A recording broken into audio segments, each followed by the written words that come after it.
I'm planning 2 hours, but I'm hoping for 90 minutes for this because 2 hours is a long time to sit here. It really is. But let's see how fast I can talk and how quickly you can drink. Yeah, drink. Thank you.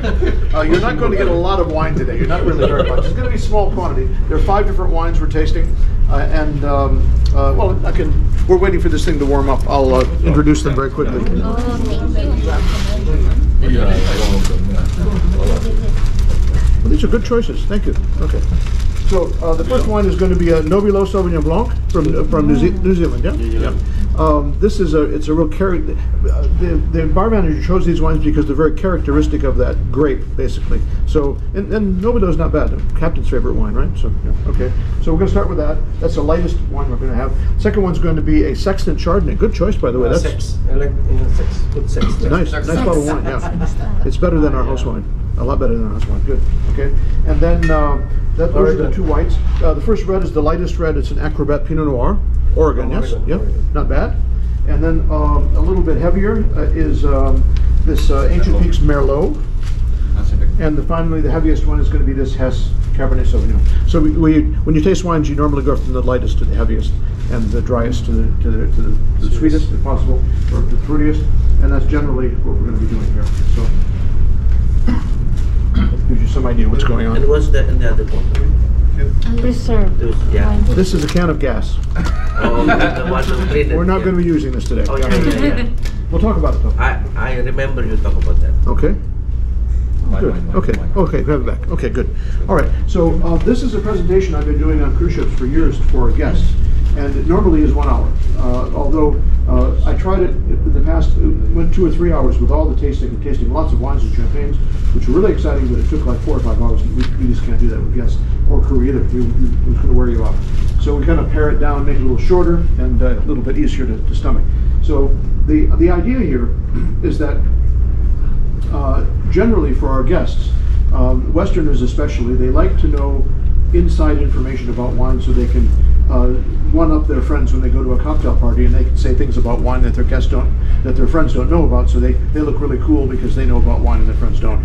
And that's part of the reason why we did this, because I wanted to be able to give that information to our guests so that they would look smart and cool at a cocktail party or a wine tasting. But the other ideas were that I wanted to make it easier for our guests to understand wines, because most of our guests from North America do not. I wanted to make it easier for them not only to understand it, but to have a little bit of knowledge so that they can go shopping for wine and spend less money and get a better bottle of wine. Or when they actually had the wine and served it, they could actually make better use of it and make it taste better without spending a lot more money. That was the whole idea, and that seems to appeal to most of our guests, by the way. So that's a good way to go. Here today we've got the beverage department and the dining room, and I really think that we really need, all of you guys need to have this information in your heads. And you know, it's bad enough that North Americans, even though wine is part of their ancestry, most of them don't really know anything about it and don't understand it at all. America, for example, is not a wine drinking country. It's actually a whiskey and beer drinking country, as is Canada as well. And it's only the east and the west coast of the U.S. where wines are popular. So most Americans don't understand this at all. And they'd like to, though. They would really like to, or sound like they know anyway. So that's the whole idea. So the service staff here, you need to know this. And it doesn't matter if you like wine or you don't like wine. It doesn't matter if you drink wine or don't drink wine. You still need to know it. It's your job. It's my job too, by the way. And I have to tell you that I don't drink beer. I don't like it at all. It gives me a headache, and maybe I'm allergic to it. I don't know, something. I don't like it. I don't like spirits. I don't like them at all. I never drink them. But I still need to know about them because that's part of my job. So, and knowing about wine is part of yours. Even though if you're from Indonesia, most of you, wine is not part of your culture. It isn't.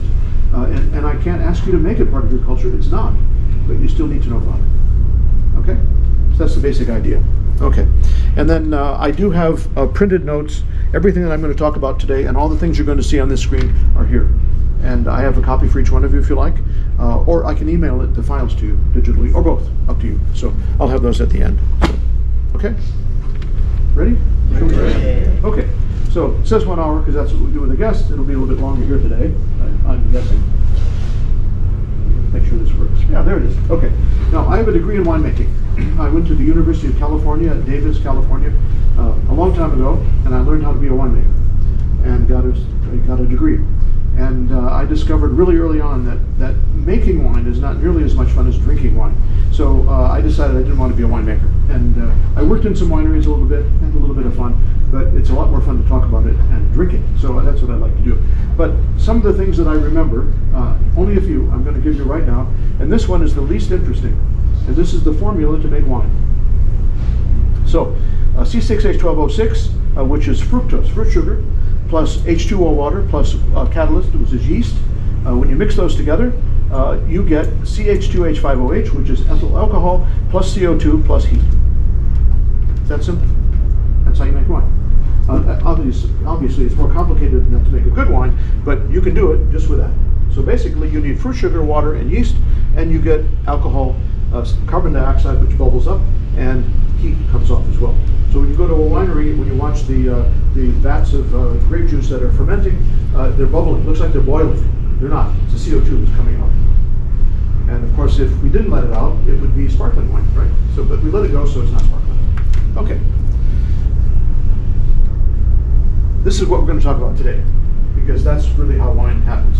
And nobody invented wine because wine happens by itself. And that's probably what originally happened the first time that wine was invented, or was discovered. So we don't know when it was discovered. We think it was maybe 10,000 years ago, maybe, probably in the Middle East somewhere. We're not quite sure, because nobody wrote it down. But probably somebody was living in a hut or a cave or something, and they had some either fruit or vegetable that had a lot of starch or sugar, and they had it in some sort of container and left it way in the back of the cave somewhere, or the house, forgot about it, and then they discovered it maybe a few weeks too late and found this rotten, stinky mess, and somebody was brave enough to taste it and said, oh, wow, we're onto something here, this is good. And that's probably how wine was discovered, probably. Okay. What we're doing today, it's a little bit strange, because for the past 10,000 years, almost all of the 10,000 years, wine was not something that you drink with dinner, or go to a bar, or at a barbecue. Wine was medicine. And the Greeks, especially, the Romans as well, they wrote entire encyclopedias about which types of wines cured which types of diseases. So, and they're probably right. I don't know how thorough it was, but nonetheless, they were convinced that if you drank, if you had a broken leg, or you were pregnant or couldn't get pregnant, or had a problem with your eyes or your ears or your nose, if you drank a certain kind of wine, that would solve the problem. And they may have been right, up to some degree, perhaps. Until the 13th century, wine was the most powerful chemical known to man. And it only changed in the 13th century because they discovered distillation, where they could distill wine and make higher levels of alcohol. And then that became the most potent chemical known to man. Okay. Let me see. By the way, one of the things I talk to our guests about, what is a wine expert? How do you become a wine expert? Well, a lot of people think they are. I'm not, certainly. I'm a wine fanatic, but not an expert. But honestly, a wine expert is somebody who knows more about wine than you do. That's really what it is. So I want you to have this information so you can sound like a wine expert to your friends. That's the whole plan here. Hi, Steph. Okay. Let's see. Okay. Let's see where we are here. Every time I do this, by the way, I do it differently. So some of you saw this already. This one will be a little bit different this time. Sometimes I throw extra things in, sometimes not. All right, fine. Okay, the wine did start in the Middle East somewhere. The Greeks probably were the most responsible for spreading it around. When we were in Greece, I was talking to the Greeks a lot, because there's a very famous saying in Greece, "Inosephrene kardia." The Greeks say this all the time, and it means that wine makes your heart happy, which we all think, well, I think we all think it's true, by the way. And a lot of doctors claim if you drink red wine 2 glasses every day or something, your heart's better. They're probably right, by the way. Okay, let's see. This idea about wine being a medicine, it actually is still true today in some areas. If you go to China, I lived in China for 10 years, and sometimes I went to doctors and pharmacists that use traditional medicine. And quite often, if I went to them for some problem and told them what I needed or what I thought I needed, they would prescribe some sort of liquid that they said was wine. Most of us would disagree, but it was an alcoholic beverage that was made like wine, and they were convinced that if I took that, I would feel better. And they're probably right, by the way. But it still is considered wine, or still considered medicine in many parts of the world. All right, next I want to get into something more fun. Grapes. Okay. Now, the original recipe for making wine, you need sugar, any kind of sugar. Actually, fruit sugar works better, but sugar, water, and yeast. And indeed, if you just took some sugar and water and yeast and put it in a container and sealed it up for a while, you would have, in a short time, a few weeks, you'd have something that resembled wine. Probably wouldn't taste very good, but it would be alcoholic. So that's really all you need. Now, these grapes, this particular picture, I think these are Pinot Noir, but grapes are a problem because these particular grapes, these are wine grapes. We call them Vitis vinifera. That's the biological name of this type of grape. This is not the thing you find in the supermarket. The table grapes you get in the supermarket are different. These grapes are much smaller. They're much, much sweeter, by the way, and far more expensive when they produce them. Now, if we just need sugar and yeast and water to make wine, why did we pick grapes? Because grapes are very difficult to grow. And some of you probably know the answer to this already, but wine grapes only grow in a narrow band on the northern hemisphere and a narrow band on the southern hemisphere on this planet. Yeah, it's very, very narrow. And the rest of the world, they just don't grow at all. It just doesn't work. And even when you grow wine grapes, they're very difficult to grow. They need a lot of special care, a lot of pruning, and you have to tie them up, and lots of insects like to eat them, so you have to spray insecticides on them, you have to give them fertilizer and water, and it's really, really difficult to grow wine grapes. So you'd think, in the past 10,000 years that we've been making wine, that we probably would have chosen something more sensible to make wine from. Now, most people drink grape wine, but you can make wine from almost any fruit, and even some vegetables you could make wine from. So, and some people do. If you go to Florida, they have blueberry wine. Some places have apple wine or strawberry wine, dandelion wine. But most every place you go, all over the world, even when it's so difficult or almost impossible, they use grapes, which are ridiculous. Why would you do that? Well, apples grow everywhere. You could make apple wine all over the planet. Melons grow everywhere. But yet we choose the most difficult thing to make it from. And some of you know the answer, I believe, because I've told you already, but can anybody guess why? Sugar. Turns out that these Vitis vinifera grapes produce more sugar faster, more oftentimes per year in a smaller package than any other fruit or vegetable on the planet. And until about 200 years ago, sugar was very difficult to come by and very expensive. And so our ancestors, they were actually very smart. Even though it's so difficult, that's the best way to do it. And even today, it's very tough to use grapes. But now, of course, we're accustomed to grapes, and so everybody does it. If they had started using apples a long time ago, we'd all be talking about apple wine today. But it's just we've become accustomed to this. Okay, let's see. By the way, the grapes that we know today, there are hundreds and hundreds of different wine grapes that we use. There are just a few that we're going to talk about today in taste because they're the most popular in the world, and they comprise most of the grape wines that are made on this planet. But the Greeks are the ones who started spreading the wine grapes through the Mediterranean when they started conquering other countries and there are other nations. And they unfortunately had their own names for these grapes. And then when they went to these other places and took the grapes with them and planted them, those people changed the name again. And then when they went to the New World, they changed it again.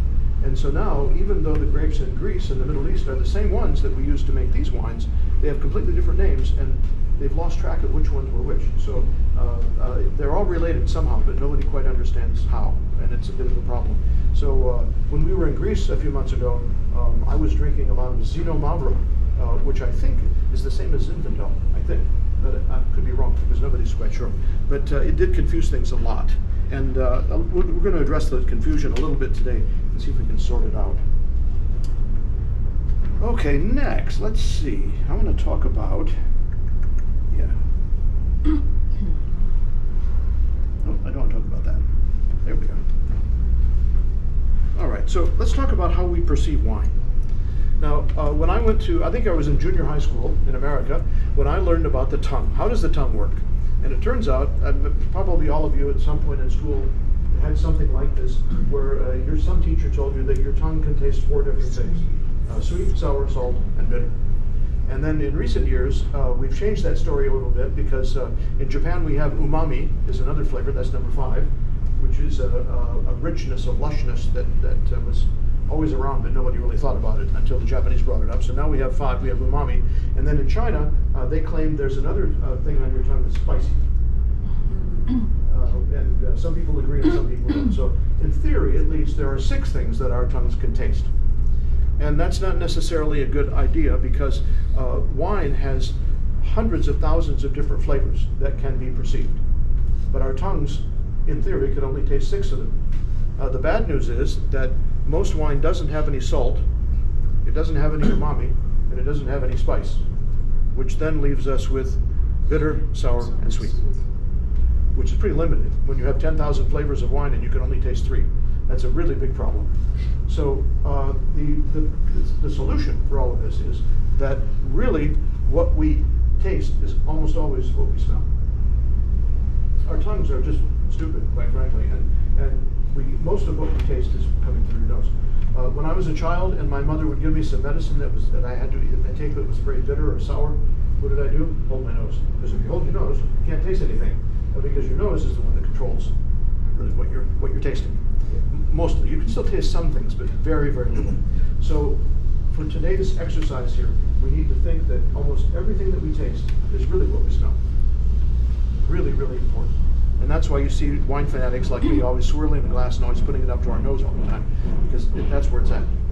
Now, wine's supposed to appeal to all your senses, right? So you can see the wine, some of its beautiful, beautiful colors. That's why I wanted to leave some of the windows open so you can see the wine in your glass because it's beautiful. You can let's see, you can feel the wine on your tongue. You can smell it. You can taste it, but you can't hear it. And some people claim, this is a good line for the waiters, that when you toast, that's what you hear the wine. Is it true? I don't know. Maybe. All right, let's see. Let's talk a little bit more about the nose.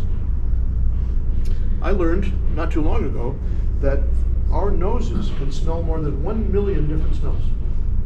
We can actually, our noses can tell the difference between 1 million different smells. That's amazing. I don't think mine can do that, by the way. I don't think I'm that good. But anyway, in theory, every one of us in this room can smell 1 million different things. And the really good news is that women can smell far better than men. Far better. You ladies can smell things that I will never be able to smell. You smell fishy. Something's wrong. Your nose works better than mine. So you can taste and smell more things than I can, which means you are far better at tasting things than I am. So you would be far better at tasting wines than I will ever be.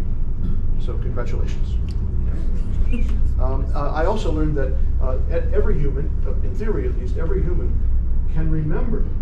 It's possible to remember 100,000 different smells. I don't think I can do that either. But it's, in theory, we can all do that. And the ladies can probably remember more.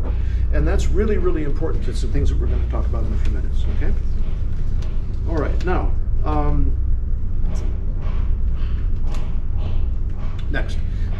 In the West, when it comes to food and wine, or food and beverage, there are 2 types that Westerners really like when they get rotten. And you probably can guess what they are. What are they? When they get rotten. Sour. Cheese, right? Rotten milk. Yeah. So we have sour cream, we have cheese, we have yogurt that are all rotten milk. That's what they are. Okay. What's the other one? Wine. Grape juice. Wine. Yeah, rotten grape juice. That's what we're talking about today. It's rotten grape juice. And rotten milk and rotten grape juice are really closely related in many, many ways, especially chemically, and that's one of the reasons why we have some cheese here. We're going to talk a little bit about that today. But it's really strange because when it comes to rotten things that we like to eat or drink, it seems that the more rotten it gets, the more we like it. So, some cheeses, they're really young, they're a little bit stinky and a little bit rotten, and they're okay. But then when they get a couple of years old, and they get really stinky and really slimy almost, we really, really like them a lot. And the same thing happens with rotten grape juice. We get it rotten, and then we let it get rotten more slowly in the bottle, year after year after year. And then it gets more and more expensive. We pay more and more money for it. And then one day, you open a bottle of wine, and you smell and say, oh, this is rotten. And out it goes, because it got too rotten for you. But it was always rotten. So we each have our own level of where we're willing to go with rotten grape juice. And the same thing happens with rotten milk, with cheese. You could have cheese in the back of your refrigerator that's green and walking around, growing legs and walking around the refrigerator. You can still eat it. It won't kill you. But it probably is too rotten for you. And we have to think about that all the time. So for waiters and bartenders especially, where maybe you're a little bit afraid of wine because you're not quite sure what it is or how to pour it or what to call it or anything like that, it's only rotten grape juice. That's it. Now, some of it's really good rotten grape juice and some of it's really bad, but it's still rotten grape juice at the end of the day. So you don't need to be afraid of it. That's really what it is. So let's think about that some more. We're going to talk a lot more about rotten stuff in a little while. Okay. Okay. By the way, in Japan, there's some other rotten things that we eat. We eat rotten soybeans. I have them every morning for breakfast. They're so slimy, they're sticking all over. It's disgusting, but it's really, really good. I love it. Yeah. Okay. All right. That leads me next to what we're doing here with the apples and the cheese. I'm going to talk a little bit about wine chemistry, and the chemistry is a really important part of what we do with wine. Almost everything that we taste and smell is a type of acid. The stronger ones. So there are some other things that we can taste and smell, but most of the foods and beverages that we consume, all the flavors that we get are coming from a type of acid that exists naturally most of the time in those items. And one of the things I want to talk a lot about today is the acids that give flavors to grapes. And there are just a few of the primary ones. And those are the serious ones. The main one is malic acid. Malic acid is a natural chemical that exists in fruit all over the place. It's a primary flavor that is in grapes. But it's also a big problem chemically. Malic acid is the primary acid in green apples. So you know what it tastes like. If you bite a green apple that's really sour, that's malic acid burning your taste buds. That's what happens. There's quite a bit of citric acid also in wines, and in reds quite a bit of tannic acid. There are lots of other acids too, but those are just the main ones we're talking about. The cheese, the rotten milk, has lactic acid. That's the main acid that gives flavor to cheese. And these two, the malic acid and the lactic acid, they work together really, really well in many, many different ways, especially when it comes to enjoying wine. Most grapes are too high in malic acid for our taste. They're too sour for us. And so the winemakers have a real challenge trying to produce a wine where the malic acid is reduced. And there are ways they do that, and I'll tell you about them in a minute. But one of the things that I tell our guests is most cheap wines are too high in malic acid. And the better wines, especially the older ones, the malic acid has gone down and reduced, but then you have to pay a lot more money. So how do you get around that? Well, it turns out that if you mix lactic acid and malic acid together, the malic acid drops off really, really fast. And everybody on this planet, I think, loves lactic acid. And I think it came from mother's milk. I really do. But nonetheless, every one of us we like ice cream, we like cream, we like cheese, we like yogurt, all those creamy, lush things. And there's something really strange about lactic acid. When we get it in our mouth, whatever the lactic acid is involved with, whether it's wine or cheese or whatever else it might be, whatever we're eating or drinking with lactic acid seems to be much more lush and rich and full-bodied and worth more money. So there are some funny things that we do in the wine business with lactic acid, and I think that might be coming up next. Let's see. Okay, no, I'll wait a few minutes to talk about it. Before I get to that, though, I want to talk a little bit about, I think that's coming up next, is it? Sensory memory, yeah. Okay. All of us have a sensory memory. When we think about drinks and food, if you consume a lot of wine, or a lot of milk, or a lot of Coca-Cola, whatever it might be, a lot of rice, a lot of beef, you probably have a really good memory of those flavors of those things that you taste. So that if I were to give you a sample of, say, especially Westerners, if I give you them a piece of red meat, and I say, okay, what kind of meat is this? They could probably tell me right away if it's beef, or if it's pork, or duck, or what it might be, because they remember. They remember the taste of what that stuff is. Westerners might even be able to tell me where the cow came from, which country it came from, because cattle from different countries have different flavors. For Asian people, if I gave you some rice, you might be able to tell me which country it came from, what type of rice it was, because you eat a lot of rice. An American, I could do with potatoes. And so what kind of potato is this? They could probably tell me what kind it was or where it came from. There are any number of things, soft drinks, Coca-Cola, Pepsi, that kind of thing. We all have the memory in our minds of what that really tastes like, because we probably had a lot of it, and so we're accustomed to it. But with wines, we could do that, but most of us don't. I don't quite understand why. Well, some of us just don't drink very much of it, so we don't have much of a memory. But if you're going to be an expert at wine, or sound like one, you need to develop that memory, and you can. Your palate is like a muscle. If you practice, if you exercise, it gets better. So when you have a glass of wine or a taste of wine, you should say to yourself, what does this taste like? What does it really taste like? Now, it tastes like grapes. Yeah, okay, we know that, most of the time anyway. But what else does it taste like? Does it taste like a certain fruit, or a certain flower, or it could be anything. I always use an example. Sauvignon Blanc, which is the first wine we're going to taste. I hate Sauvignon Blanc. I just hate it. I don't know why. I just don't like it. But in any case, when I taste Sauvignon Blanc, I remember when I was a child, and we had a garden out behind our house, and I would go out in the garden, and I would touch the tomato plants, and then the oil from the tomato plant would get on my fingers, and I could smell that tomato plant smell, which I actually really like. But when I drink Sauvignon Blanc, it tastes just like that. That's the memory that I have. Now, that's my perception of what Sauvignon Blanc tastes like. Yours might be completely different, by the way. You might think of a flower, or many people, when they drink Sauvignon Blanc, they think of a grassy, weedy, like when you mow the lawn, the smell that you get, mow the grass. So when you're cutting some grass or weeds or trees or something, you get this smell. And many people think Sauvignon Blanc is like that. Some people think it tastes like grapefruits. And they're right, for them at least. But the thing is, it's a good idea to try to attach ideas behind the flavors of a wine. And it's really important, because if you can remember that, then the next time you taste that wine, you'll have a good idea what it is without even knowing. You can just, so that's Sauvignon Blanc, I know it is. And each one of these wines has a very distinctive flavor profile. And if you can get that memory in your head, you'll sound like a wine expert. And it'll make it easier for you tasting wines and talking about them. You'll be more comfortable with them. So let's think about the sensory memory a little bit, okay? We'll talk a little bit more about that too. All right. Okay, back to the acids. Malolactic fermentation. So I talked about malic acid, and I talked about lactic acid. So almost every wine that's made has too much malic acid in it. It's too sour. And so most winemakers, they come up with a trick that they use, and most of you have probably never heard of this malolactic fermentation. After they make the wine, and they taste it, and they say, oh, this wine's a little bit too sour, they give the wine an infection. Sort of like COVID. They like good COVID to the wine. Yeah?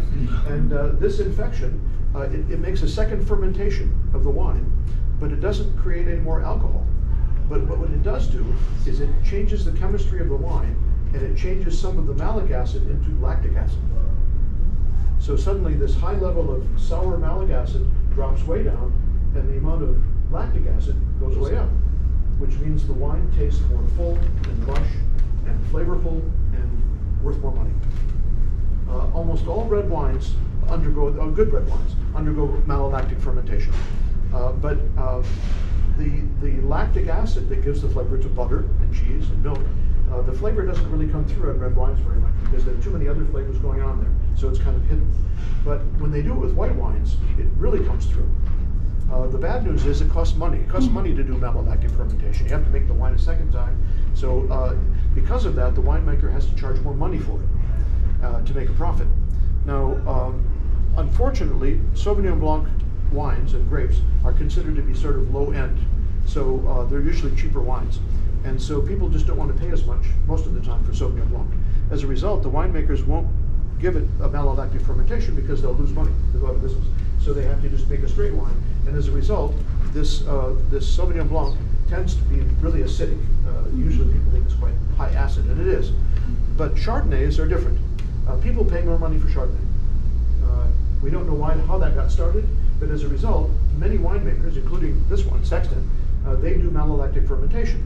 And as a result, the wine appears to be thicker and more lush and more rich and buttery, has a buttery style about it. Some people say butterscotch. And as a result, people pay more money for that wine and they think it's better. And when you taste it today, I want you to think, because we'll pour them side by side, pour them both at the same time.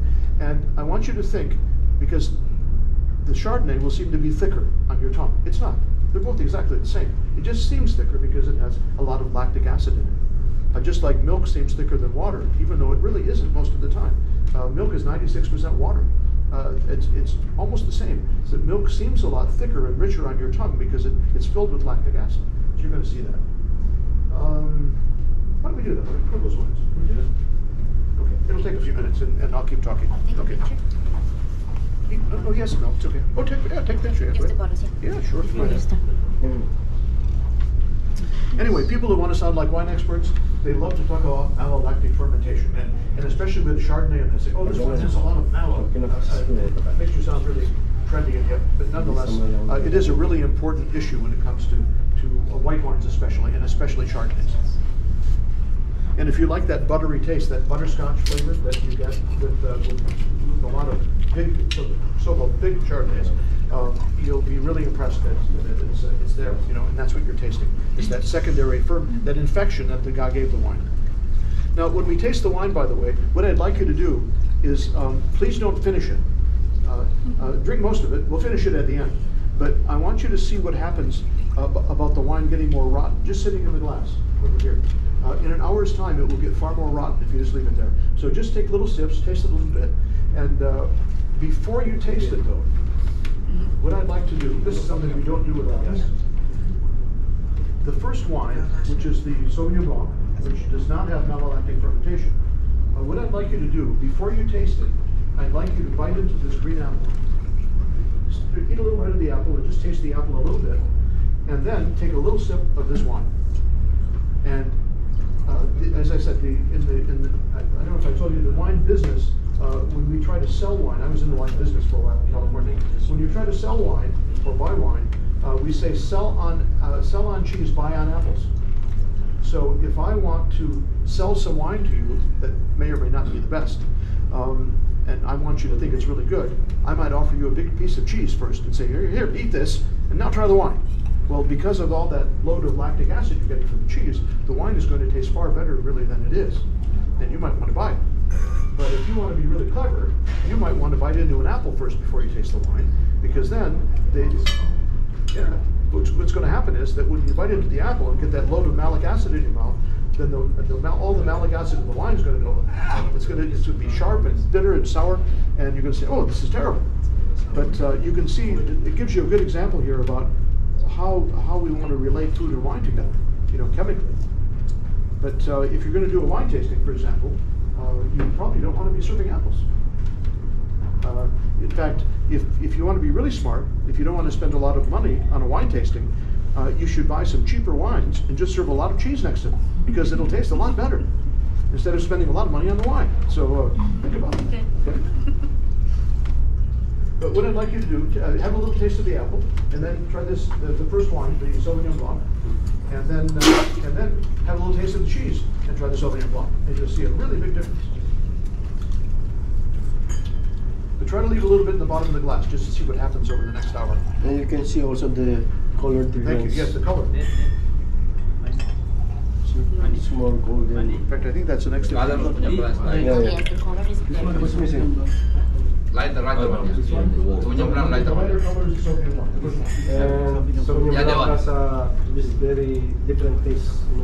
It's more pungent, salty.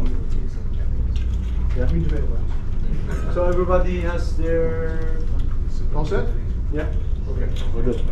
You'll also notice when you look at these wines that the Sauvignon Blanc, the color is a little bit lighter. So once again, this is for the eyes as well. Huh?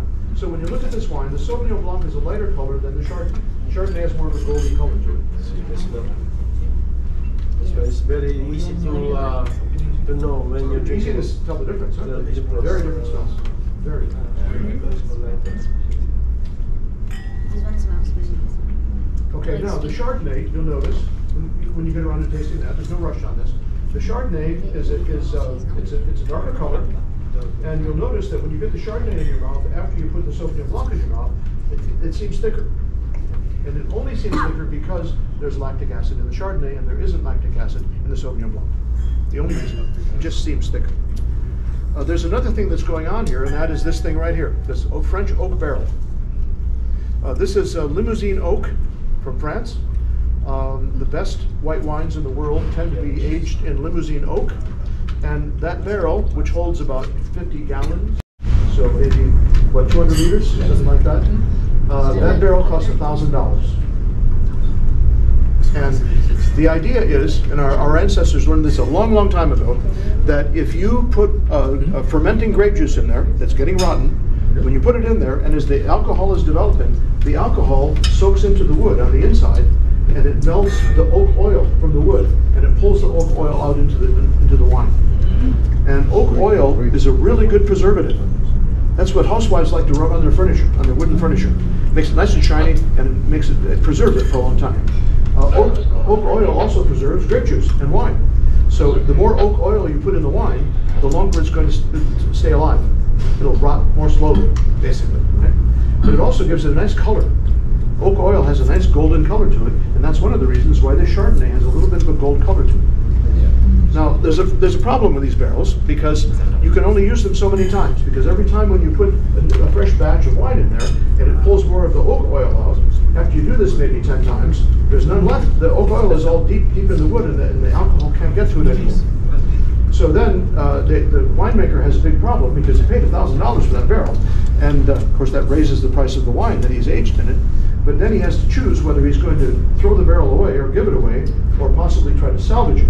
So some winemakers will cut it in half and make a planter and put a tree in it. And other winemakers will actually dry it out, take the top off, and start a fire inside. And they burn it. And when they burn it, it burns away several layers of the wood on the inside. And then they scrape the charcoal out of it, take that out. And then when they put the grape juice in next time, it can soak further into the wood and pull the oak oil in again. The problem is, though, that when they do that, the wine that's produced has kind of a smoky taste to it. So usually they do that for reds. So some of the Bordeaux wines, they get kind of a smoky taste because they burned the barrel first and then scraped it out, and then they let you try to recycle the barrel, basically get more for their money. But at $1,000 for 50 gallons, that's expensive. And any wine that's barrel fermented in French wine. So now it's nice and rotten. But then he wants to bottle it. But he doesn't want it to get rotten too fast, because if it does, then you're going to buy it and say, oh, this is spoiled, and you're going to dump it out or ask for a refund. So once it gets into the bottle, he wants it to get rotten really, really slow for a long time, probably, yeah? And so he has to figure out a way to get something rotten, you need oxygen. So he needs to keep the oxygen away from the grape juice, away from the wine. So until a few hundred years ago, this was a really big problem, because they didn't know how to seal a bottle well. And they tried lots of things. They tried paper and wax and wood and all sorts of things. Just so nobody can pass. Oh, never mind. So they tried all sorts of things, and there was no real good way to do this. So inevitably, no matter what they tried to do to seal a bottle, to seal a container, like an amphora, the seal would break, and then insects would get in, or air would get in, wine would get out. It all got spoiled and threw it all away, and they gave up. So somebody at some point had this brilliant idea.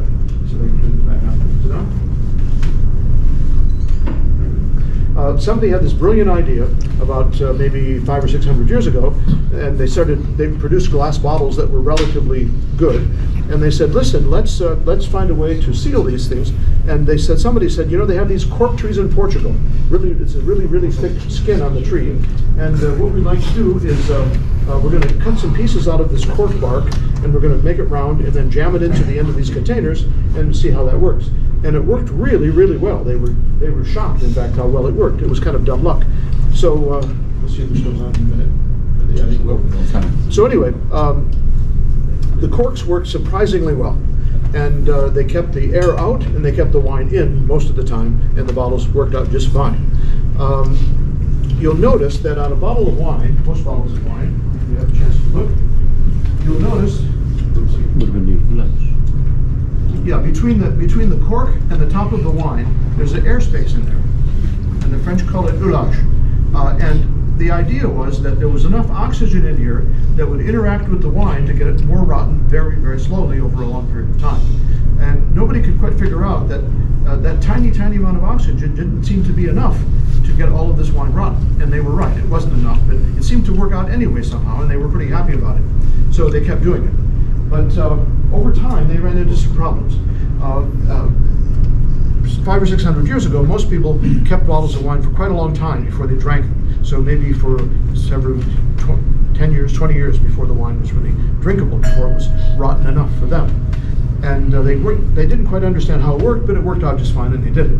Now, they had wine cellars, but wine cellars in houses 500 years ago, or 600 or 800 years ago, were just holes in the ground, basically, with lots of strange little animals running around in there, and insects and all sorts of things.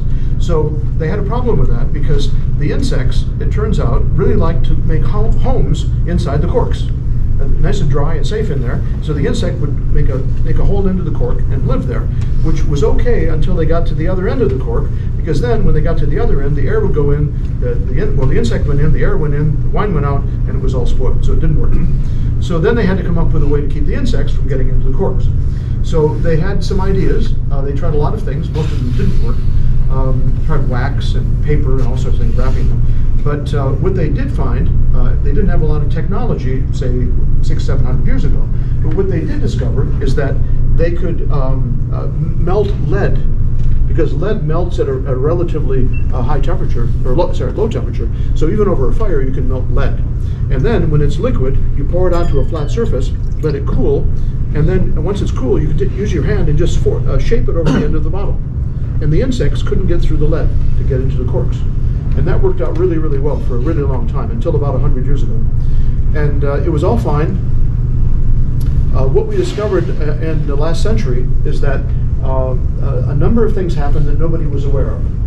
It turns out that the corks that we put in bottles, they seal it pretty well. They do stop most of the air from getting in, and they stop most of the wine from getting out, but they don't stop all of it. So it turns out that very, very slowly, oxygen gets past the cork and goes into the bottle, which is a good thing, because then it helps the wine get more rotten, slowly.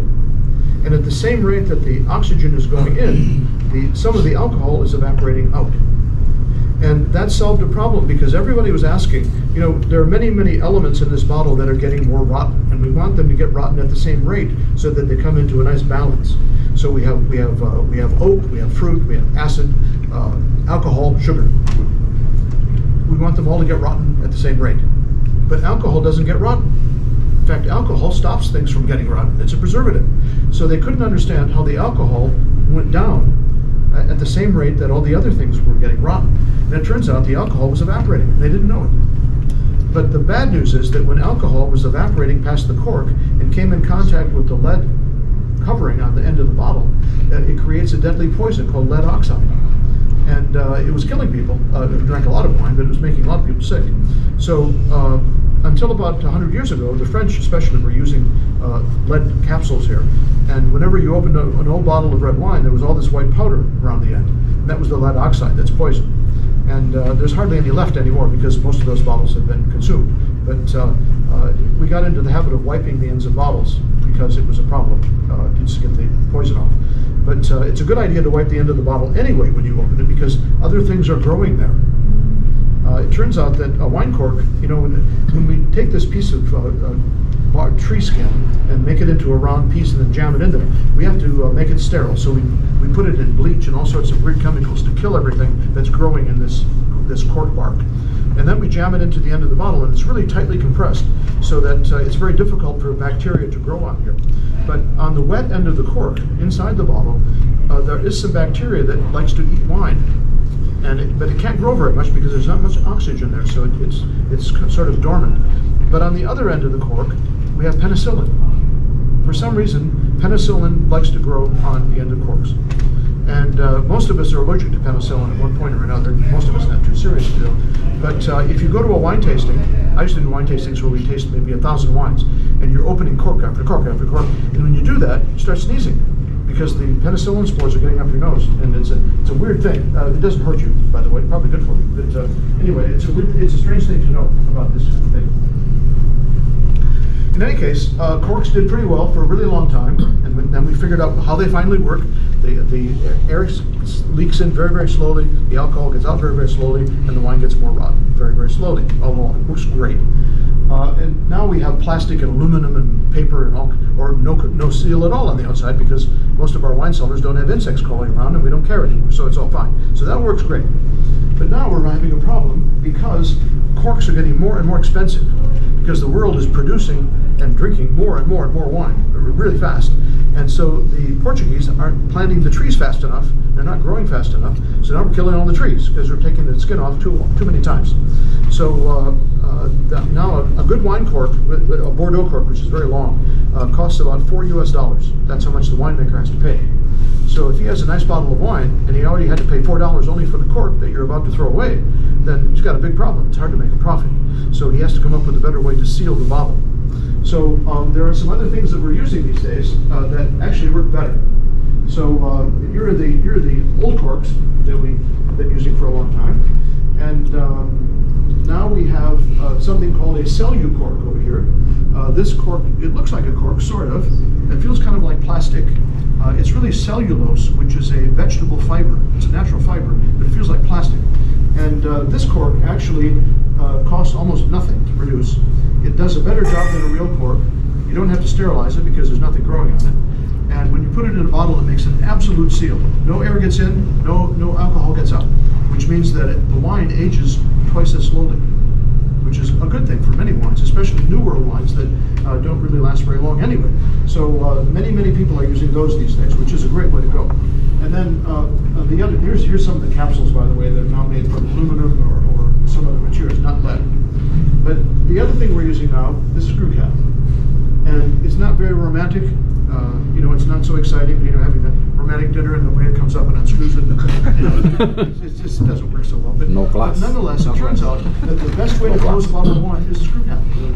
It even works better than that, and it's even cheaper than that. So the best possible way to close a bottle of wine is a screw cap. And it's nice if you're going camping or something and you need to along your corkscrew, so you can get it open. But it's unfortunate because part of the romance and mystery of wine is pulling that cork out. And we're seeing fewer and fewer of those. But it makes it more profitable for the winemaker, and hopefully keeps the price down for us to buy the wine. We hope. Okay, the next thing is, and this is something that some of the waiters here know already, I think, but when you order a bottle of wine in a restaurant, one with a cork, and the wine steward brings the bottle to the table, says, here's the bottle you ordered, and you look at the label, yeah, that's it, okay? There's the vintage, oh, that's good too, okay? Open the bottle. So he pulls the cork out, puts the bottle down, then he takes the cork off the corkscrew, and he or she smells it, looks at it, does a number of things with that cork, and then most of the time in most restaurants, most bars, that person, the wine steward or waiter, is going to take that cork and put it on a napkin or a plate, and is going to put it down in front of the person who ordered the wine. Right? Yeah. Okay. Now, the big question is, what are you supposed to do with the cork? Smile? No, that's the waiter's job. The waiter. The waiter has decided the cork is perfectly fine. If it was rotten, he'd say, oh, this is a bad cork, let me take the bottle away, I'll bring another one. That's his job, and that's why you're paying all that extra money for that bottle that you could buy for $5 in a supermarket. You're paying $50 on a Windstar Cruise, okay? So you're paying the extra $45 to make sure the waiter knows that it's not a bad bottle and you get the good one. So you don't need to squeeze it, you don't need to look at it. No. Chew it?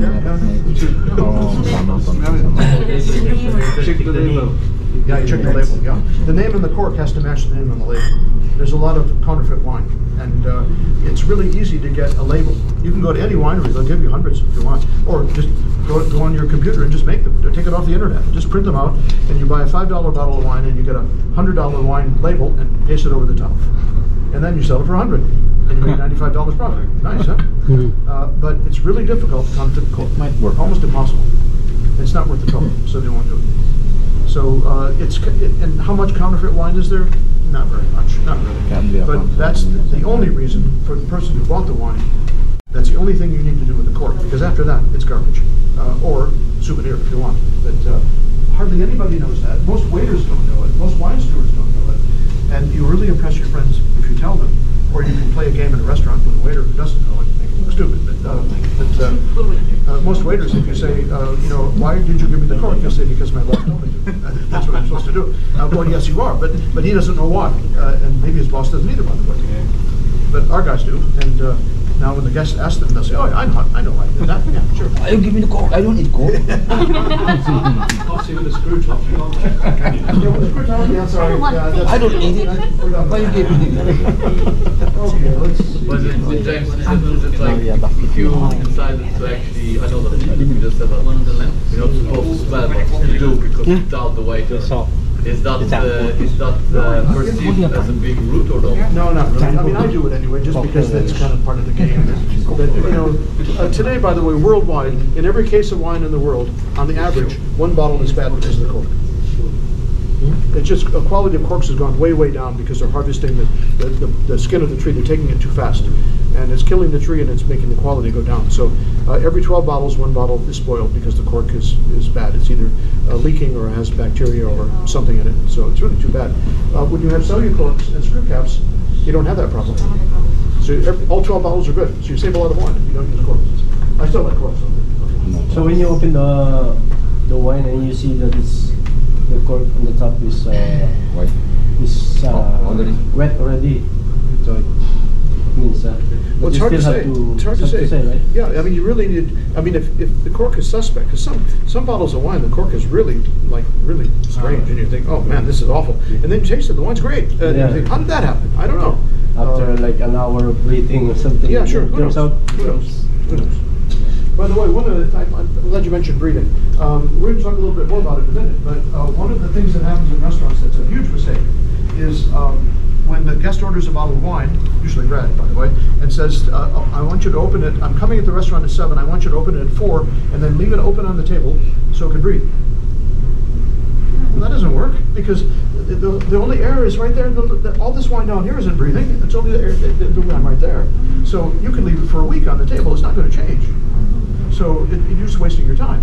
So we're going to talk about how to fix that in a minute. But when somebody says that, you know that they don't what they're talking about. Wine doesn't breathe. You just open the bottle. You have to do some other things to it. Yeah. Okay. All right. Let's see. Next, alcohol and flavors and smells. Okay. We have at least one expert in this room on alcohol and flavors, and that's the chef, because chefs understand that alcohol carries flavor. And some of the ladies in this room are probably experts on alcohol and smells, because that's what your perfume is made from. The perfume that you wear, or the cologne that you guys wear, is mostly alcohol. And there's a good reason for that, because when it gets warm, it evaporates, and it carries smell up into the air, up into our noses. That's where it's all happening, right? And when the chef's cooking and he's deglazing pans and adding alcohol to this or sauce or that, he knows that alcohol carries flavor up to a point anyway, and if he puts it in at the right time. So that's a really serious issue for us when it comes to wine, because once again, most of what we taste is really what we smell, and the only way we smell it is when that alcohol evaporates and carries those smells into our nose. So then we have to start thinking about the boiling point of alcohol. Now, ethyl alcohol, it starts evaporating at a relatively low temperature. It doesn't have to. You don't have to boil it to evaporate it.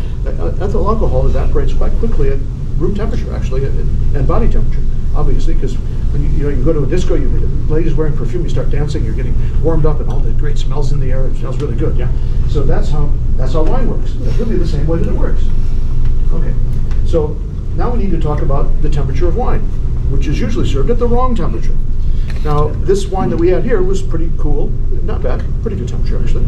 But it turns out that most white wine is served too cold. So think about it. You go to a restaurant And I was in the restaurant business for a long time, and I was famous for this. I would get the cheapest white wine I had really, really cold. I mean, just about ice. And then people would come in from the street to the restaurant, and they'd just been racing to get to the restaurant on time, or they're driving in traffic, or racing down the sidewalk, kind of overheated. And what they really need is a glass of ice water. But what they get from me is a glass of really cheap white wine that I charge a lot of money for because it's really cold, and they can't taste how bad it is because the alcohol won't evaporate. So they come in, they sit down, I say, how about a nice glass of white wine? Oh yeah, great, yeah, down it goes. Oh boy, that was good. And then maybe have another one. But if they left it in the glass for 15 minutes, they would realize how bad it really is. But they don't. They drink it straight down. Yeah? And most people do make that mistake in restaurants especially. And many waiters make that mistake because they don't know any better. But think about it. That wine that you order in the restaurant has probably been in that refrigerator any number of days or weeks, whichever it is you're drinking. And the waiter brings it to the table, and you taste it, nice and fresh and cold, refreshing, and say, oh, nice, okay, pour it. And he pours it. And then, what does he do? He puts it in an ice bucket and gets it even colder. And so it was already too cold, and now it's way too cold, and you can't taste it. It tastes like ice water. That's all it tastes like. It tastes good, but it tastes like ice water. And if you just bought a $200 bottle of Chardonnay, you just wasted $200 because you should have had a bottle of water. It would have been the same. So the question that you should ask, and as a guest in a restaurant, and the question that the waiter should ask is the wine warm enough or cold enough? Because if you have a decent white wine and you pulled it out of the fridge, it's going to taste a lot better on the table in about 30 minutes. A lot better. Because that's when the alcohol starts, it slowly warms up, and then the alcohol starts evaporating a little bit and carries that smell up. And that's where the flavor is. That's only where the flavor is, really. So you need that wine to warm up. You really do. And most people, if they have an expensive white wine, they might enjoy the last sip because it finally got warm enough in the glass or the bottle for them to taste it. And the rest of it was wasted. It's a shame. It really is. And that brings us to glassware. I have to talk about these glasses we're using. So these glasses have a big effect on the temperature of the wine that we're drinking. Now, most of us seem to think that if we're drinking champagne, sparkling wine, we think that should be, it seems to taste fresher and better if it's really, really cold.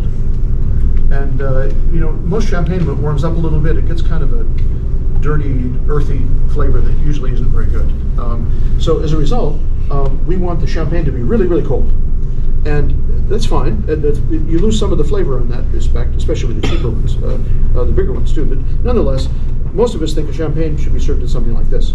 Now, the reason for this is because we want it to stay cold as long as possible. So you've got a long stem to put your warm hand is down here so it doesn't touch the glass. And then a tall column of cold liquid stays cold longer than a short, narrow one. So, and this opening here is very small because there's not much coming out of here. A few bubbles maybe, but not much smell. So there's no point to put your nose in there because you're not going to smell much anything anyway. Just drink the cold champagne and enjoy it. So that's why we tend to use this glass. A side note, by the way, most of you aren't aware of, it turns out that champagne will get you drunk faster than wine. And the reason for that is because the bubbles, the CO2 that's in the liquid, it latches on to it makes an acid, carbolic acid, and carbolic acid latches on to alcohol molecules and carries them straight into your bloodstream. Our bodies are designed to process alcohol. We have enzymes in our stomachs that are made to attack alcohol molecules and convert them to sugar, because alcohol is a type of sugar. It's a complex sugar. And our body tries to to break it down into simple sugars as quickly as possible. So if you have a lot of this chemical in your belly, when you consume any kind of alcohol, this chemical breaks down the complex alcohol into a simple sugar, and the sugar goes into your bloodstream and might give you diabetes or give you a lot of energy, or make you fat, but it doesn't affect you. The more efficient that chemical is, the less alcohol gets to your brain to make you happy. So some people and some nationalities, like American Indians and some Asians, Japanese in particular, don't have very much of this chemical in their belly, and as a result, when they drink alcohol, most of it ends up in their brain instead of in their bloodstream, and they get drunk really, really fast, shockingly fast sometimes. But it's a bit of a secret for the champagne, because anytime you have bubbles in an alcoholic drink, the bubbles carry the alcohol straight into your blood, and it goes to your brain, and makes you drunk faster. Just so you know. That's why. Yes, In a wedding, there's champagne, you know, make your wife. That's what champagne is like, on a special occasion. It gives you a buzz really fast. Yeah, right, yeah. Okay. Oh, not really that The next young. thing is white wine. Now, most of us seem to think that white wine tastes better, a little bit warmer than champagne. But we still like it pretty cold. Most people like it too cold because then they miss the taste, unfortunately. But that's why we have to educate them a little bit and say, wait a minute, you know, if you want to let me leave the bottle on the table for a few minutes, 15, 20 minutes, and it warms up a little bit, if it's a good bottle, it'll taste a lot better. You might want to try that, you know. It really works. It really does. But nonetheless, this idea still is to keep your warm hand away, which I disagree with, by the way. But it's a little bit wider here, and the most white wine. A lot of people like to have this served maybe at maybe like in Fahrenheit, maybe 55 or something like that, a little warmer than a refrigerator, maybe.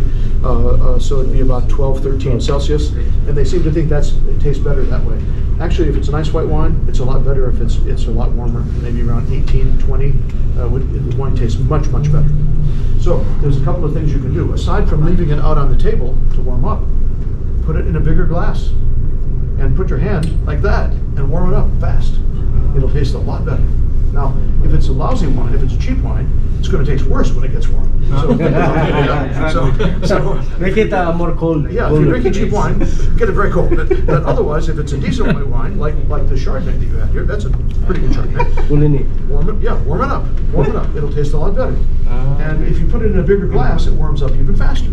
And plus, it looks more cool because everybody around in the dining room say, "What are they doing over there? What's going on with that big glass with everything?" So, for me, every wine I drink, I want the biggest glass possible, because either it's a temperature thing or it's an oxygen thing. Because the bigger the glass, the more oxygen gets into the wine, especially with red. We'll talk about that in a minute, and that's going to be better too. But anyway, that's a white wine glass. Okay, fine. Okay, so red wine glass, bigger. Okay, because most of us seem to think that red wine should be served a little warmer than white wine. They say room temperature. Well, room temperature varies a lot. It depends what country you're in. But if you're looking at European room temperature, it's probably about, what, 18, 17, 16? I don't know, depends on which country in Europe. But nonetheless, it's a little bit cool, you know. And so a red wine tastes better when it's around that temperature. And in fact, if you get a wine from a really hot area like Napa Valley or from the Rhone in the south of France, those wines have a big problem because it gets so hot in those places when they're growing the grapes. It's maybe in those areas it gets up to maybe 40 degrees Celsius every day, and the grapes are literally cooking as they grow, which is fine, but it intensifies the flavor. But when you make wine from those cooked grapes, it has a real marmalade jam. It's like a cooked fruit flavor, and even a kind of a tinny flavor sometimes. And some of those wines, if you chill them just a little bit, maybe just put the bottle in an ice bucket, maybe for 10 minutes or 15 minutes, it really freshens it up. It gives a really nice fresh fruit flavor that you wouldn't get otherwise. The wine's better. So the same people that have a problem they don't ask, is the white wine too cold? They also don't ask, is the red wine too warm? And it would probably be better if you chilled it a little bit, especially a cheap one. Cheaper red wine tastes better if you chill it a little bit. Absolutely. Yeah. Okay. All right. So remember, once again, alcohol carries flavors and smells. Everything you taste is what you smell, and a lot of what you smell in wine is the alcohol evaporating and going up in your nose. So you have to control that. Really, really important. Okay, what is next here? The wine glasses. Yeah, they're the wine glasses. So basically, we have champagne in the middle, and we have some version. Well, there's a white wine glass to the left. I'm not sure what that one is on the right of the champagne glass. Maybe sherry. That's probably port on the right and red on the left.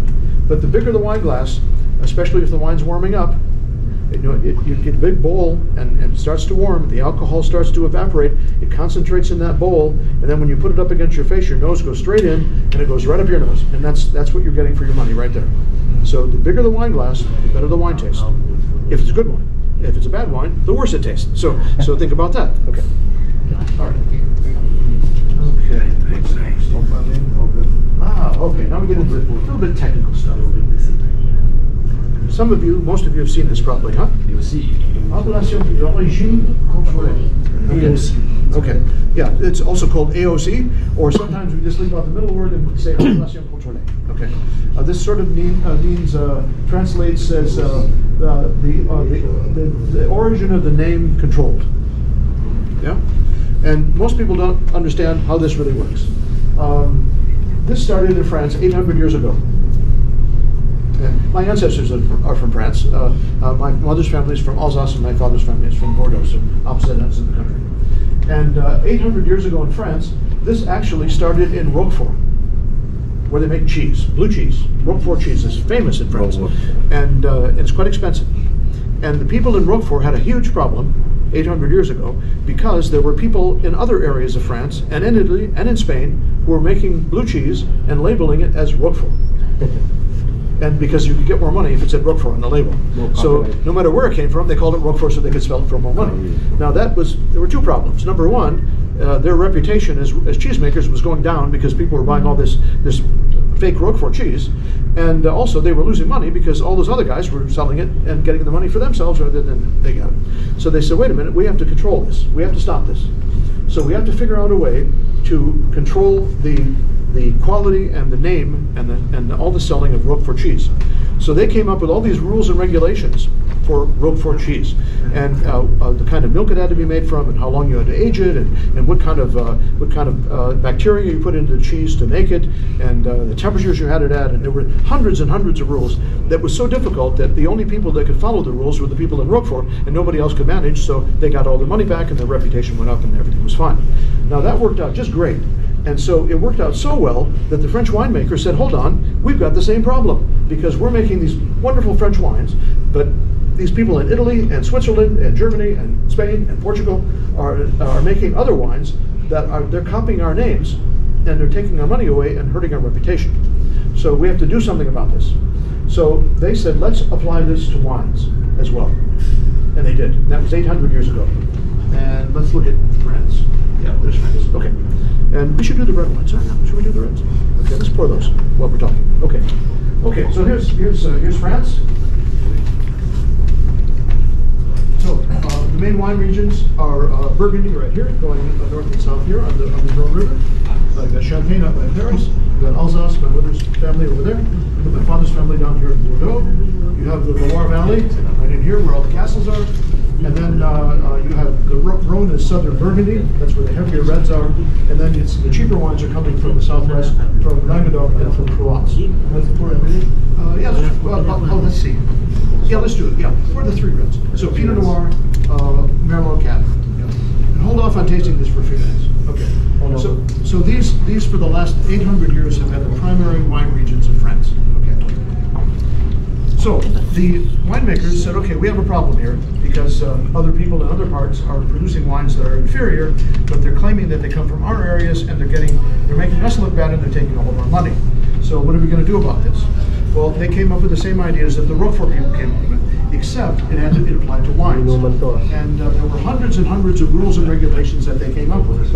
Now, most of these rules and regulations, we don't really care about it. They decided how many tons per acre of grapes you could grow and how much, whether you could fertilize them or not, or whether you could give water or not, and all sorts of things like that we don't care about. But what they did do is, when they went to Burgundy, which is here, starts up in Chablis right here, and works down on the road right there. And they went to Burgundy and they said, okay, what are the best wines in Burgundy? And the best white wine in Burgundy seemed to be made most of the time from Pinot Chardonnay grapes. So they said from now on, all the white wine in Burgundy can only be made from Pinot Chardonnay. So tear out all the other grapes you're growing, the green grapes, and only grow Pinot Chardonnay. So any white wine made in Burgundy has to be Pinot Chardonnay. And then they said, okay, that's a good start. So now when we bottle this Pinot Chardonnay, what kind of bottle are we going to put it in? And for reasons that I cannot explain, they decided that it would be this shape of bottle. This is a Burgundy bottle. So all wines that are made in Burgundy have to come in this shape bottle. Drinking or what? And then they said, okay, now, if we put Pinot Chardonnay in this bottle, what do we put on the label? Well, we don't have to say it's Pinot Chardonnay because it has to be. We know that. So what are we going to put on this label that will help people to know what's in the bottle?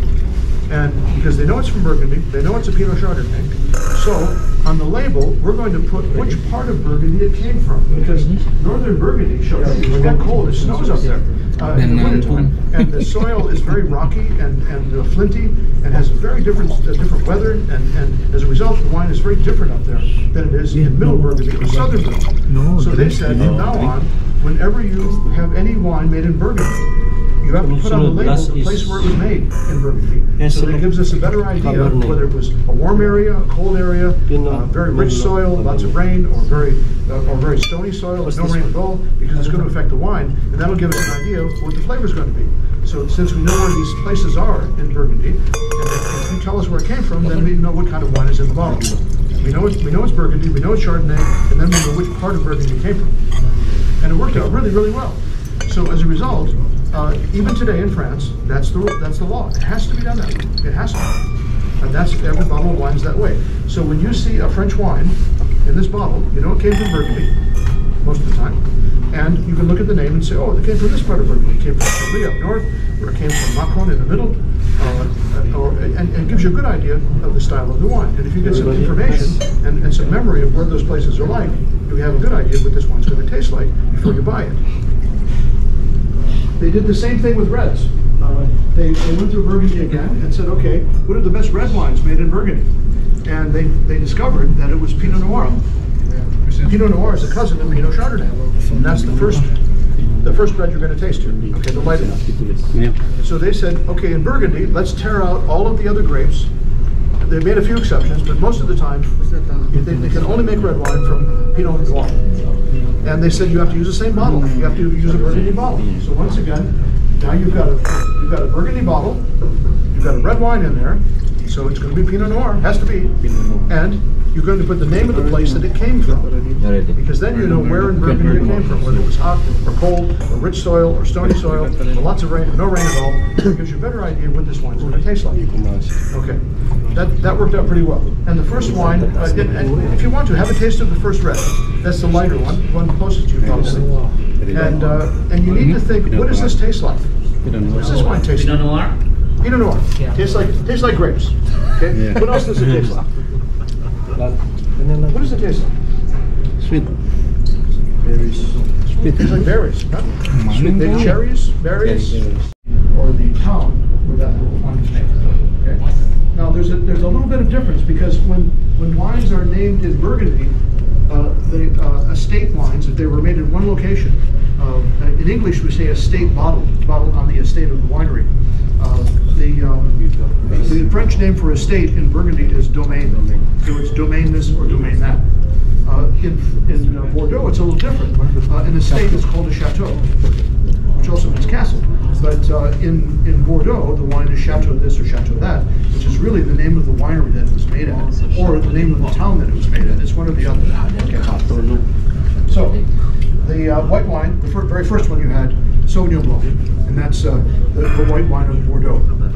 The reds were a little bit different, a little more complicated, because Bordeaux, being further south, red grapes grow a lot better there, and there were some pretty nice ones growing there, quite nice actually. So they decided, when they looked around, that the best red wine most of the time in Bordeaux was made from Cabernet Sauvignon. So we have Sauvignon Blanc, Cabernet Sauvignon, cousins again. Right? So they said, listen, most of the red wine in Bordeaux has to be made from Cabernet Sauvignon. But they said you can also use Merlot. They decided they liked Merlot. Okay, and that's the second one. Yeah, the second one you're tasting is Merlot. Now Merlot is a really soft, grape, and it's used as blending because you'll find the last one is the biggest, heaviest red, the Cabernet that we're going to taste. But the second red is softer, and they use it to mellow down harsher Cabernet Sauvignon. So when they mix them together, it mellows everything back down. That's the idea. In the New World, we decided that we would bottle it separately, just as a distinct one, Merlot. We have some Merlots on our list. They're really soft, easy to drink, don't have to age very long, not very high acid, just down the road. Okay? So and I think you'll probably enjoy that one. Now, what does that taste like? The second one? Coffee. No, that's fine. Coffee. It smells like coffee. Hazelnut. It's like nuts. Okay. And now everybody has their own idea what it tastes like, and you're all right, by the way. Even if you don't agree, you're all correct. But try to keep in your mind, what does that wine taste like? Because it doesn't matter where that Merlot is made, whether it's in America or South America or Australia or in France, it's going to taste similar. It'll still have similar characteristics. You smell leather, tobacco, Merlot, right? So they in France they will Some tobacco, Merlot. in New York is a lot separate. Like so when you want to have something closer to Cabernet, go for In France? in France. Yeah. Well, most Bordeaux is mostly Cabernet. So okay, so Almost all. Now they may put a little bit of this Merlot, maybe 10% or 5%, just to mellow it up. But it's, almost all Bordeaux red wine is Cabernet Sauvignon. Now something to think about with glassware, and this is really important, especially for the waiters here. Wine glasses are a real issue. When we wash our wine glasses on this ship or in a restaurant or a hotel, we put them through a glass washing machine, right? And that glass washing machine, it sprays hot water, and then it sprays some soap, and then some more hot water, and back and forth. And at the end, it sprays a chemical on that glass. Yeah. And it's a special agent that has water to run off clean without leaving drops, and so you don't have to wipe the glass so much. And it's an edible chemical, and people have it in their dishwasher at home as well. So this chemical makes your glasses look more shiny, and so it's called a wetting agent. It makes water run off clean. But the problem is that it's still on that glass, and when you pour a liquid into that glass after it's dry, that liquid mixes with that chemical that's on the glass. Most of the time it doesn't matter that much because that chemical doesn't have that much flavor. But it's a big problem if you have champagne. Because when champagne bubbles mix with that chemical, it goes all over the place. And so many times when you pour champagne and it bubbles out of the glass, it makes a big mess, you think that the champagne maybe was too warm, or maybe you poured it too fast. Well, it probably wasn't. It's because you had that wetting agent in the glass. And if you're drinking champagne at home, especially, you should, after you've washed the glass very well, fill it with hot water, let it sit for a while, dump the hot water out, and then wipe it with a really clean cloth, because that'll get the wetting agent out of it. And the champagne will be a lot nicer and taste a lot better if you get that out of there. For most other wines, it doesn't matter so much. Although if I'm drinking a really good red, if I just paid $500 for a bottle of red wine, I'd like to have a clean glass, and I'm going to get rid of that chemical. Also, think about this. On cruise ships and hotels and in bars, quite often we store these glasses in all kinds of places. Cupboards, cardboard boxes, all kinds of places. And they pick up smells. And so when you sit down in a restaurant, any place, or at home, before you pour the wine in the glass, smell the glass. Does it smell clean? Maybe in a restaurant, the waiter used the same napkin to wipe 500 glasses, and they weren't clean to begin with, and now they're really not clean, and so smell it. If it doesn't smell clean, you should give it back to the waiter and say, bring another one, please. I'd like a clean glass, because it's going to affect the wine. If it's a dirty glass, the wine will be affected. It won't taste as good. So think about that. Yeah. Okay. So, so in Bordeaux, the red wine comes in a Bordeaux bottle. It's mostly Cabernet Sauvignon most of the time. Possibility of a few other grapes blended in, and it has is the name of the place where it came from. Chateau this or Chateau that, most of the time. Okay. Now, trying to put all this together, it's a little bit confusing because in the New World, we don't follow any of those rules. We don't have to. There's no law about it. So in France, if you produce a red wine in Bordeaux, it has to be in that Bordeaux bottle. It has to be. And if it's red, it has to be Cabernet Sauvignon most of the time, with a few exceptions. And the name has to be the place where it was made. And there's no way around that. You have to do it. But you go to America, or South America, or Australia, or Italy, or Germany, you don't have to do any of that stuff. You can do whatever you want. But the good news is that most of us decided to follow the same program. So if you get a California Cabernet, comes in a Bordeaux bottle. Doesn't have to, but it always does. So if you see a California wine, red, in this bottle, it's probably a Cabernet. Or it's a Merlot. Yeah, it's probably a Cabernet. It might be a Merlot. That's it. That's about all. There's no other wine is put in these bottles. Yeah. If you see a Cabernet white, if you see a California white wine in this bottle, it's probably Sauvignon Blanc. It's about a 99% chance. That's what it is. And now you know what does Sauvignon Blanc taste like? More or less. Now, because it was made in America, it's probably going to have higher alcohol, probably sweeter, and a stronger flavor because American wines tend to be that way. But it's still going to taste like that Sauvignon Blanc you just had, the one from New Zealand. Because Sauvignon Blanc is Sauvignon Blanc. That's what it tastes like, almost all the time. Okay. And the same goes for the Chardonnay, the Pinot Noir, and the Merlot. But think about this, almost every country on earth decided to follow the same rules that they have to follow in France. So the bottles are the same. Almost all, not always, but almost all the time. So if you see a bottle of wine sitting on a shelf, if you can't even see the label, and you just see the shape of the bottle and the color of the wine, you'll have a really good idea what it is. Because if it's in a Burgundy bottle, it's probably, if it's white, it's probably Chardonnay. If it's red, it's probably Pinot Noir. Now, if you see a Bordeaux bottle, if it's white, it's probably Sauvignon Blanc, and if you see a red, it's probably Cabernet. Now, those 4 grapes, you just tasted those, plus Merlot. Those 4 grapes are 80% of all the wines made on Earth. So you now know what 80% of all the Earth's wines taste like, more or less. And if you can remember those 4 wines, plus Merlot, you're covered on 80%. Because now you know the bottle shape, yeah, and the color of the wine. It's pretty simple, really. And most people don't know this because nobody ever told them. Okay, starting to run out of time, 90 minutes. Okay, next, couple more things. Now, they're the bottle shapes, yeah?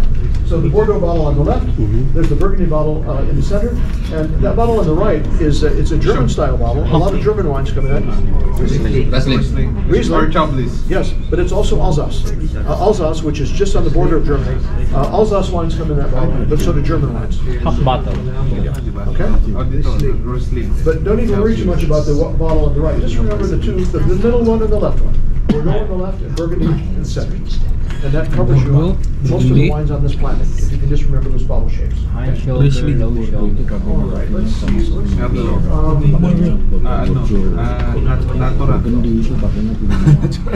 First one. Okay. From the left side. Okay. Right there. Now. Okay. The winemaker got the juice really rotten fast because he wants to make the wine get in the bottle. Okay, and then most winemakers they do a lot of market research and they decide when is the ideal time for that wine to be ready to drink, because when the market research they find out what most people do with that wine. These days most people don't have wine cellars, or they don't have much of a wine cellar, and if you buy a bottle of wine in the supermarket or a wine shop today, you're probably drinking it tonight or tomorrow, or probably this week sometime. So the market research, the winemaker knows that a particular wine, maybe this Cabernet, this Select Cabernet, most people might buy it when it's maybe a year and a half old. So based on that, he makes the wine specifically to age best by 18 months after he puts it in the bottle, and then it's going to taste the best for you. It might taste a little better a few years later, might not, who knows, but he wants it to taste the best, of course, when you drink it, so he's going to do it that way. The French tend to make wines that age longer, because a lot of them keep them for quite a while, but on the West and New World, we tend to drink them really quickly. So the winemakers, they design the wines to be that, which is really nice. Now, bear in mind, the winemaker, okay, he gets the grape juice rotten really fast, then he gets it in the bottle, and now he wants it to slow down the rotting process for a few months or a few years so that it's drinkable all that period of time. Now, obviously, the older the wine, most of the time, the better it is, but also the more expensive it is.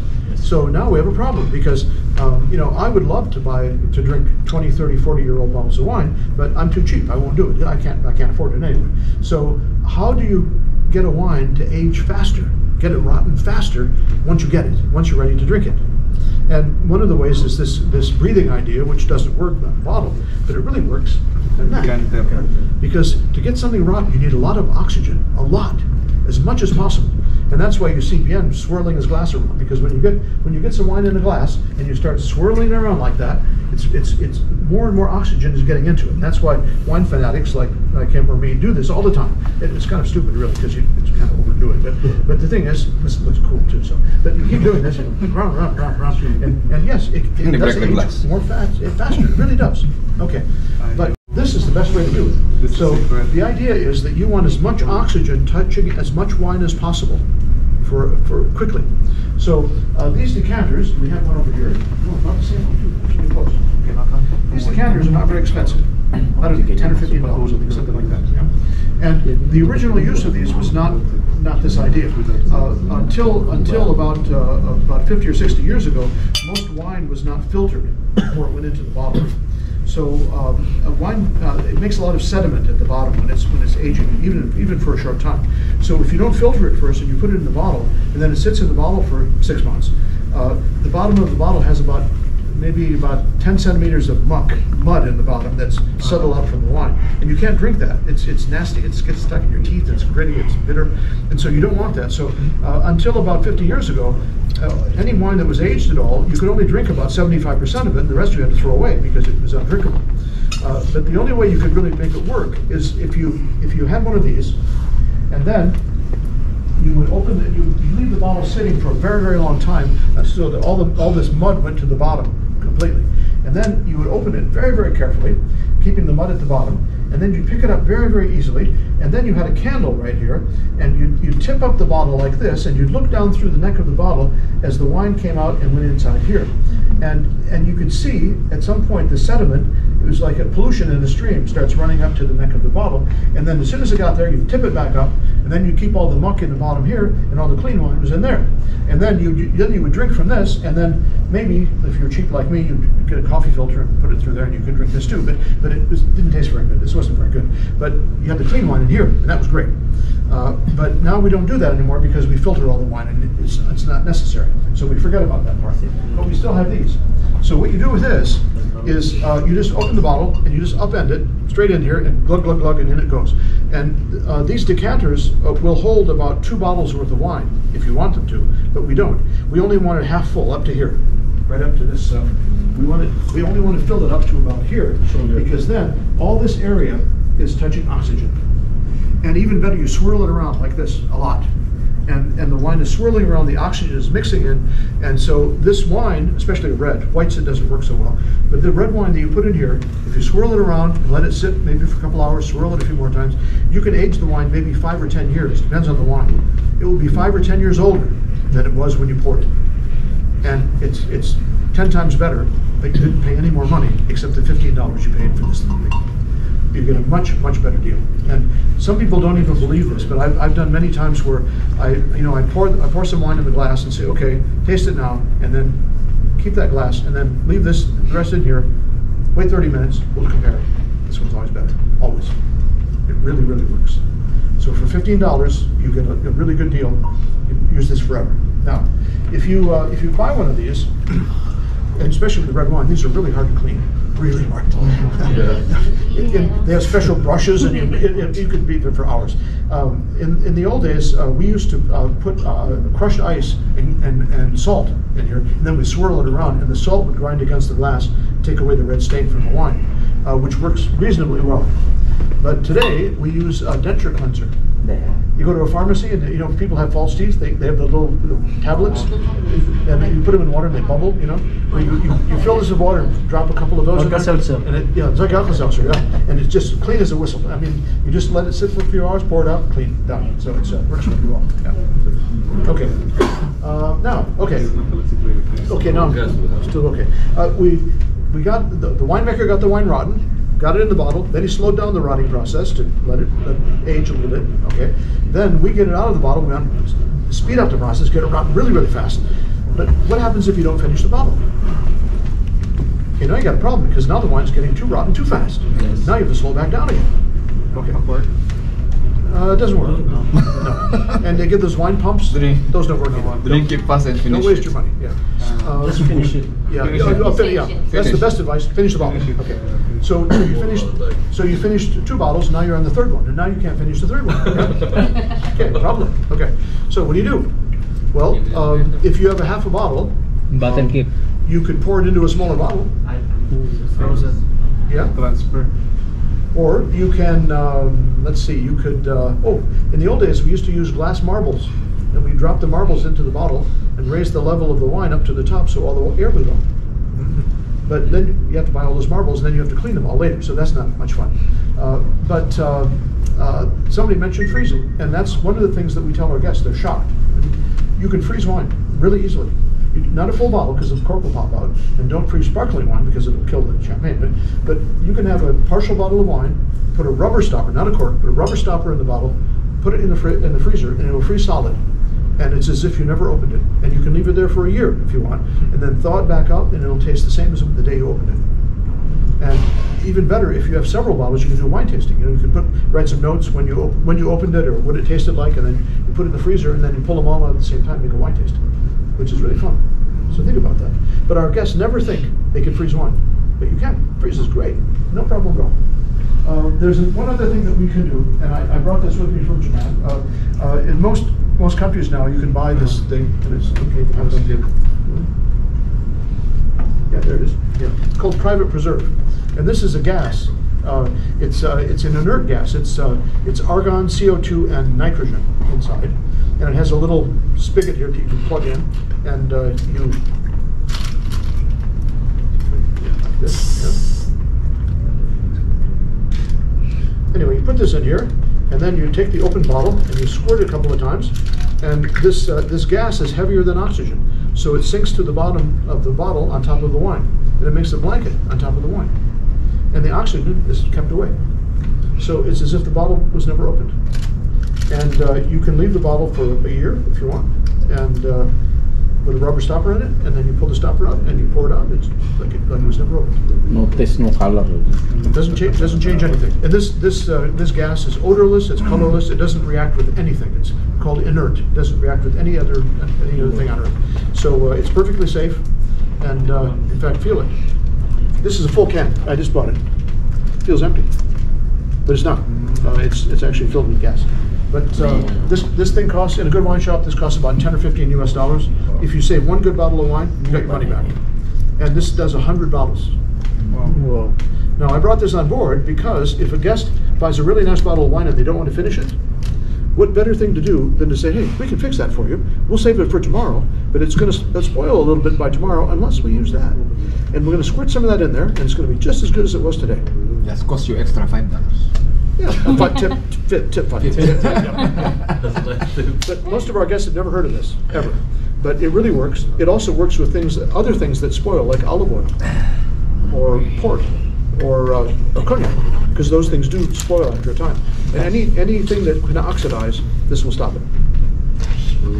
It's a great thing to have. And bar manager has this, so anybody who wants to do this with a bottle of wine, it's better to use it on a good bottle, but you can use that on any bottle, because there's a little bit of show business involved here. And so, you know, costs nothing to squirt it in there. You know. Must be minimum Let them price see it. range $100. But let them see you do it, you know. So it's a special service that we're giving our guests, okay? All right. To buy Camus. To buy Camus, minimum $100. Minimum Camus.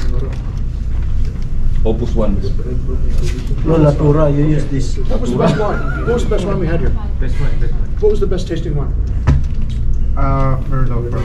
Merlot? Yeah, because it's smoother. Smoother, much smoother. Yeah. Merlot? Yeah. Asian picks that's what guest likes this. Yeah, it's very. You know, Merlot is just a soft, smooth grape. Yeah, fruity. Not too alcoholic. It's not too acidic. It's not too much of anything, and it's a nice, easy drinking wine, isn't it? Yeah. So now that you all got to taste this, those of you who work in the bar or the restaurant, you'll have a better idea what to recommend. Yeah. Merlot, no? So the last thing I do with our guests, I'll do with you too. I like wine quotes. You know what? Wine fanatics like me. We have all the wine tools, and we like wine quotes.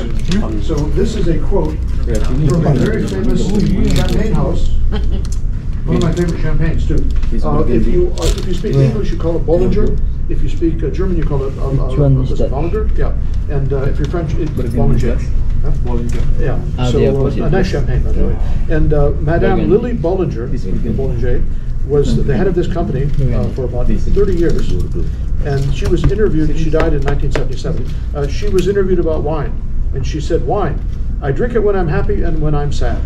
Sometimes I drink it when I'm alone. When I have company, I consider it obligatory. I trifle with it if I'm not hungry, and I drink it when I am. Otherwise, I never touch it, unless I'm thirsty. Okay, that's the end. Thanks very much. Hope you enjoyed it. Thank you. Anybody more?